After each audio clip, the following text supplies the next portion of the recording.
Jamie Cullum, English jazz pop singer-songwriter, is here with us this morning. What an honor for you to join us on the Light Breakfast, Jamie. Now, we heard that you're releasing your first ever Christmas album soon, and it'll feature 10 original holiday tunes, okay? Was it difficult to write original Christmas songs? I mean, we're so used to the classics, Yeah. right? It definitely was difficult in the sense that it was a challenge to write something, and I really tried to write these songs like rock solid constructions, really kind of built in a very authentic and a way that had kind of depth and good melodies and good chord changes and lyrics that really kind of fit together in a pleasing way. So yeah, it was, but at the same time, my job,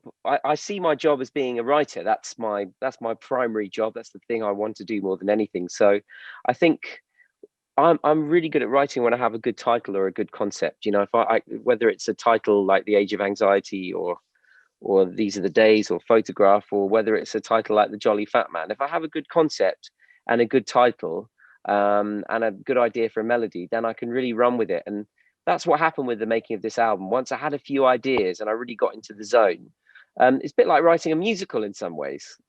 Just it just kind of started to flow once I got going, and I could really start to visualize it. And it became, as I said, it really started to flow eventually, which is one of the most pleasing things about it. So, what should we look out for in the album The Piano Man at Christmas? There's 10 tracks, so it's kind of a manageable amount of new music. You know what I mean? It's not like kind of 20 tracks. I haven't kind of pinned my hopes on 20 tracks. I wrote a few more than 10, but I wanted it to be really like, okay, these are the 10. There's no kind of dead weight on this record at all. It's all exactly what I wanted it to be. So I think the things to listen out for are, it's got a very timeless feel to the way it sounds. So there's big band, there's orchestra. It was recorded live in Abbey Road Studios with 60 musicians. And so it's got this big, luxurious, beautiful sound. The lyrics are really, obviously, very focused on Christmas and the holidays, and they're very joyful, but it also touches on, in places maybe you don't expect, it touches on the weirdness of 2020 and how confusing and challenging things have been. It also touches on, not just the joy of Christmas, but how complicated feelings can be around Christmas.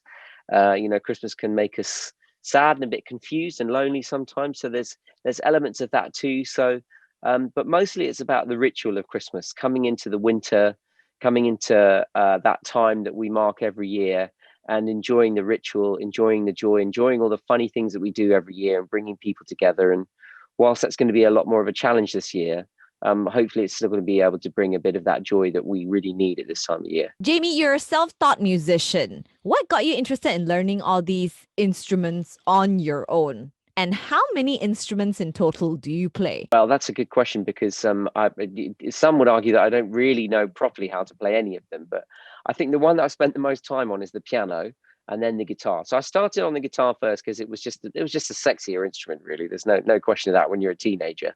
So I've spent quite a lot of time on the guitar when I was a teenager, and then I got to the piano a little bit later. I play drums, I play bass, so I can play them well enough to be able to record if I need to. But if I really wanted to sound good, then I get real musicians in to do it. And on this record, I've employed really the world's best musicians are on this record. And I got into it. I was a music fan. I was a listener to music. I was someone who loved music so much. And eventually I just wanted to be able to play what I could hear. So I got into playing music through being a fan.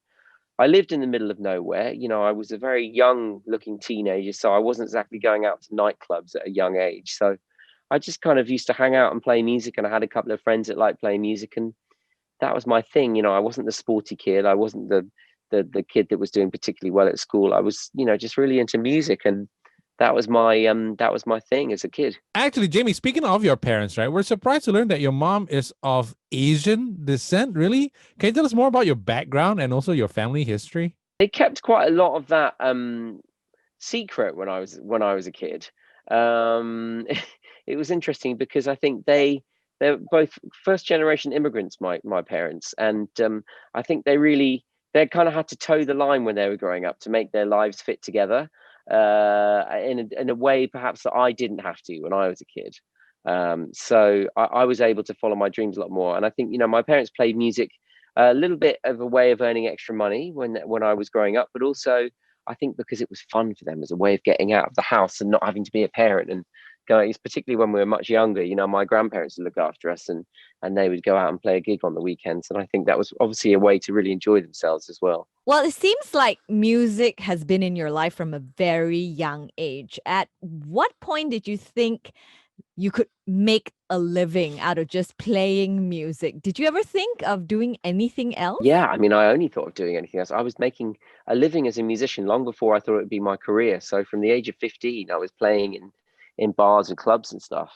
And all the way through university doing my English literature degree, I was playing gigs and being in bands and playing 4 or 5 gigs during a week. And I earned good money at that point. And even when I left uni, I thought, well, I'll carry on doing music because it's really fun and I'm making good money. But I need to get a real job. I'm going to go and maybe write for a newspaper or be a journalist, or, I was thinking about working in film or television or something kind of creative, but I just never for a minute thought that music would be my career for quite a long time.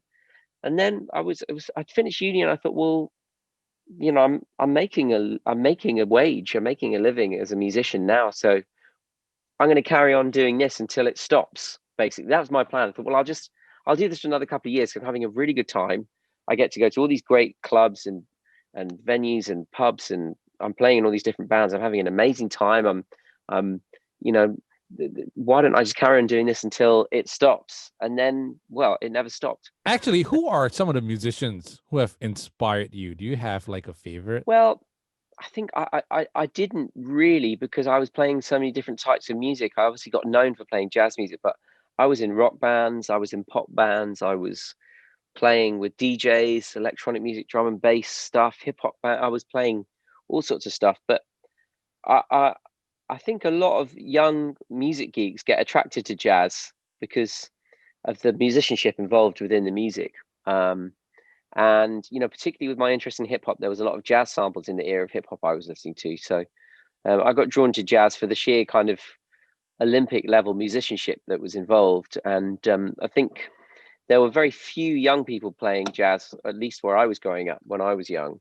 And so in some ways, it was almost easier to get noticed playing that music because there was no one else who, where I was, didn't have grey hair who was playing the music. It's not until I moved to London that I started to meet people my age who were playing the music. Now, the single The Age of Anxiety from your last studio album, Taller, actually won you an Ivor Novello Award for Best Song Musically and Lyrically. Now, this award's winners are selected by other British musicians. So, how precious is this award to you? Because you were chosen as the winner by your peers. I think you've just answered the question for me. It was just amazing, to be awarded this award by other songwriters who I really deeply respect. Some of the judges were people who have written some just wonderful songs. So it meant the world to me. It really did. I'm still glowing from it, to be honest. The award is sitting right next to me here on my desk. It's really meaningful and real encouragement to keep going as a writer and really believe in myself as a writer and to continue to just try and get better. It was just an amazing honor to receive it. I'm also somewhat of a songwriter, I suppose, right? But I'm curious to know, do you write the song lyrics first or do the melodies come first? There's no kind of hard and fast rule. And if you just consider the weirdest places I've been or the weirdest things I've done in life, I've probably had a song idea at that precise moment. So I had an idea for a lyric when I was having my kid's parent teacher meeting the other day. So they come at all sorts of times. I often get really good ideas first thing in the morning. So I'm straight out of a dream. It's 5:15 a.m. Maybe I've woken up a little bit earlier than everyone else. And that's a time where I pretty much always reach for my notebook and jot a few things down because I get really good ideas then. So that's not exactly weird, but it's not so much that a lyric comes first or a melody comes first. It can be anything really. you just got to be open. You've got to be like a giant net, like one of those giant nets that they're not supposed to use to catch fish, because it's just too, it kind of gets all the dolphins and stuff. You need one of those nets just permanently out when you're walking around in the universe, to just catch all these ideas, and you kind of you bring them into your little studio, or your notebook or whatever, and then you start the kind of more everyday work of just trying to do the building blocks. That's when things start to get more workmanlike. But you just have to be very open and very free thinking at all times, really. So you were actually halfway through your tour when it had to be postponed due to the pandemic. How's the entire family holding up? So everything's been postponed to next year, and my family are fine. Thank you for asking. I mean, it was a shock for the tour to be postponed, and really, I didn't even get halfway through it. I got 4 days into a 60-day date tour or something, so we barely did any of it, which is a real shame. We'd really prepared for it, but everyone has had to deal with the most incredible losses and difficulties, and I feel we individually as a family have been very lucky, because we've been in our house, which is we have a garden, and we've been safe and well. I mean, I definitely had COVID at the beginning, which was not great. I wasn't very well for a couple of weeks, but I'm not at the age where or in the kind of health group where it would cause me any major problems. So we've been very lucky in a lot of ways, and I've never been more acutely aware of that. So you're father to 2 girls. Has being a father changed your songwriting style? Like, how do you juggle a singing career and being a father? I think having kids deepens your awareness of life. That's the best way I can describe it. I don't know whether you have children, so I mean, if you do, then you know exactly what I'm talking about. You become more attuned to happiness, sadness, injustice, justice. Everything is everything seems more potent, and I think potency is really valuable for songwriting. Any type of creativity, being aware of life's potency is really valuable. So it definitely, I think I've made much more interesting, deeper work in a way since I've had a family. Finally, Jamie, do you have a message for all your fans here in Malaysia? Well, I can't wait to come and visit again. I'm so aware of my amazing fan base in Malaysia. I see the streaming numbers of people listening to my music in Malaysia. I hear from my fans on social media all the time, and I know you're out there, and you're really wonderful, loyal fans. So when this is all over, I should be coming to play, and I can't wait for it. So thank you for being my fan from far away, and I know you're out there, and I really appreciate it.